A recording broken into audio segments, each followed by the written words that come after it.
What up, world? It's your boy Mark Waldo Ward. We got another Throwback Thursday edition. We got Billy Danze at M.O.P in the house. How you doing today, brother? I'm good, champ.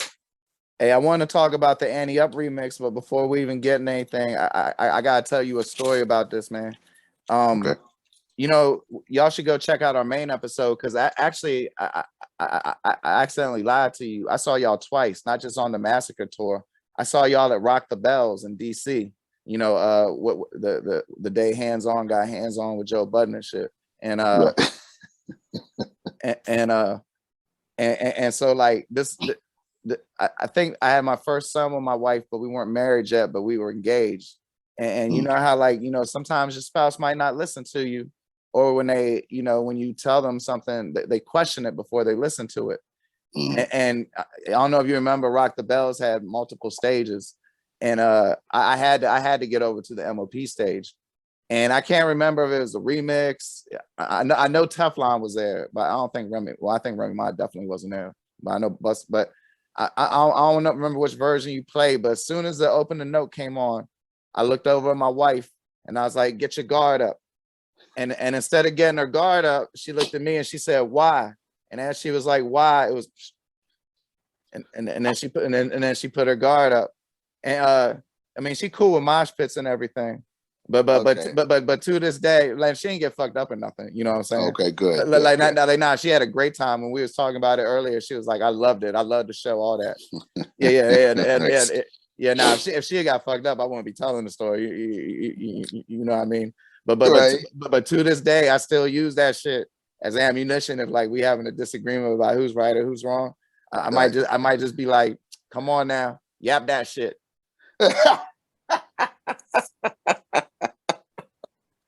So holy shit. Yeah, so that's my motherfucking Ante Up story. But you know, we gotta talk about the music. So since we talking about I want to talk about the remix because like I said in the main episode, I'm just such a big fan of Teflon, so I love any chance to give him flowers. He absolutely crushed it. There ain't really nothing more to say about it than that. How did Remy Ma end up getting on the song?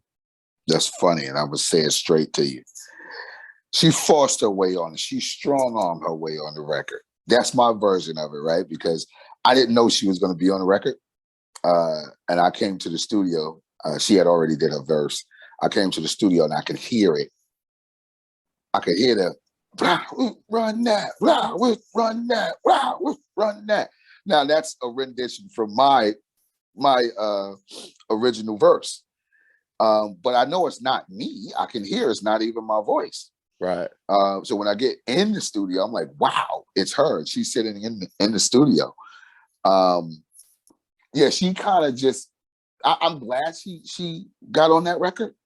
You know what I'm saying? Like I've met her before, obviously through Pun. But I'm really, really happy that she got on that record. That, in her own words, that record kicked off her career. And she bodied it, bro. Like there's no way you could front. So as soon as I heard it, I'm like, there's no way. What are we gonna do with that? Tell her she can't be on the record. Why would we do that? Because we didn't ask her to? No, she killed it. And that's the thing about hip hop, man. Like if it's dope, it's dope. So shout out to Remy, man, for strong arming me on my own record. I appreciate it, sis. Yeah, shit. I'm glad she did it. And then the last question I got about it. Do you remember the first and last time that y'all performed it all together? Yeah, just when no Tef wasn't there. But myself, Fame, Remy, and Busta, we performed it last year at Summer Jam. Oh, that must have been live. It must have been live as hell. Yeah, it was for the DMX. Well, Swiss Beats did like a DMX tribute, and we all went out and did that. A lot of people was on the stage doing other joints, you know what I mean, for the tribute. So the Locks was there. Everybody was there. So yep. DMX was a huge M.O.P fan. Yeah. And we was and are and will all forever be DMX fans. How could you dude, not? I don't know if you ever seen him perform, but like, yeah. So dude, the first time I saw him perform, he was just coming out, right? The first record, he was just coming out. We were at the Apollo Theater. He walked past very humble. He was like, you know, it's pleasure, boom, boom. We talked a little bit. Then he got on. Now, M.O.P is known for destroying a stage. Not in my words, that's other people's words. And it's me and Tef and me, Fame, Tef, maybe Flip up there, Fox, you know, my sister Fox, she up there. We all killing the stage. This is what we do. This dude got on the stage by himself, felt like the artist, the fucking hype man, and the DJ, and whoever else by himself. Yeah. And destroyed it. I fucking love DMX, man. God bless my brother, man. Such a loss, man. A tremendous loss for hip hop. You know, I ain't never been no like working a job type motherfucker, and I had a incarceration situation where I got sent to this work release camp. Right. I'm sorry. Wait 1 second. What's with you, man? We're going to jail, man. What the fuck? I ain't going to jail in over 20 years, but good. I'm happy for you. I was wilding out, let's say from like 15 to 30. I got you. I was just fucking with you, bro. Continue with your story. And so I had to go to like this work release camp, and I ain't never like working for nobody, and they had me up in this cabinet making factory, which is like the worst shit ever. That's how I lost all that weight actually originally. And okay, toting heavy ass cabinets in the summertime and shit. And I had this Walkman, and I don't know how the fuck this shit, because this is like some country ass place. You know, when you be in the prisons, you be in the mountains with like all the rednecks and shit. And somebody had made a fucking cassette tape. There was DMX, The Rain, you know, now I know only I, and then the freeway jump is like, y'all dudes mad because y'all not free. And he was talking about, and like somebody made a tape of that shit back to back, like over and over on a old Maxwell 90-minute jump. And like I used to listen to that shit, and that was the only way I got through that job. Nice. Yeah, that man DMX is something special, bro. And I could say this, and I've said this before, like, I wasn't his biggest fan musically, but his stage performance was electrifying.